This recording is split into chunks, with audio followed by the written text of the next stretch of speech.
குருவே சரணம். நமது ஸ்ரீ நவபாஷான வடபழனி சித்தர் பீடத்திலிருந்து நவபாஷான ராஜவாராகி சன்னதி அருகில் இருக்கோம். நவபாஷான வாராகி அம்மன் அப்படின்னாலே ரொம்ப விசேஷம். இதில் நம்மளுடைய ஆலயத்தில் நவபாஷானத்தில் வாராகி, நமக்கு ஆலயத்தில் இருக்கிற நவபாஷான முருகர் போலவே அதே அம்சங்கள் கொண்ட இந்த நவபாஷானத்தாலான வாராகி அம்மன் கலியுகத்தின் கடவுள். முருகர் எப்படி கலியுக தெய்வம் அப்படின்னு சொல்கிறோமோ அதுபோல் இந்த கலியுகத்துக்கான தெய்வம் அப்படின்னா வாராகி அம்மன். வாராகி அம்மனுடைய சிறப்புகள்லாம் பார்த்திங்க அப்படின்னா நம்மளுக்கு இருக்கக்கூடிய எதிரிகள், நம்மளுக்கு இருக்கக்கூடிய பயம், அதே போல் இதெல்லாம் பொதுவான வாராகி அம்மனை வழிபட்டோம் அப்படின்னா இந்த பிரச்சனைகள்லாம் நம்மளுக்கு தீரும்.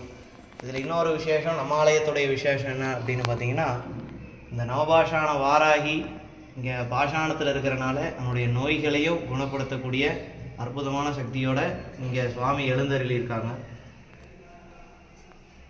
இந்த நவபாஷான வாராகியுடைய இன்னொரு விசேஷம் அப்படின்னா, சுவாமி அஸ்திரங்களுக்கெல்லாம் அதிபதி அப்படின்னு சொல்லுவாங்க. அதாவது அஸ்திரம் அப்படின்னா ஆயுதங்கள் அப்படின்னு பேர். சுவாமியுடைய பிரதான கரங்களில் ஒரு கையில் சங்கும், ஒரு கையில் பெருமாள் கையில் இருக்கக்கூடிய சக்கரமும் சங்கும் எப்படி பெருமாள் கையில் இருக்கோ அதே போல் சுவாமியுடைய அபய கரங்களில் ஒரு கையில் சக்கரமும் மற்றொரு கையில் சங்கும் கொண்டு சுவாமி இங்கே அருள் பாலிக்கிறாங்க.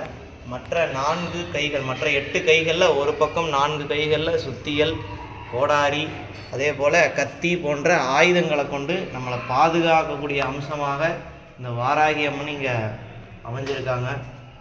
நம்மளுடைய ஆலயத்திற்கு முக்கியமான விசேஷம் என்ன அப்படின்னா, நம்முடைய வியாதிகள், அதாவது வியாதிகள் இல்லை அப்படின்னாலே நம்முடைய மனசும் அமைதியாகிடும்.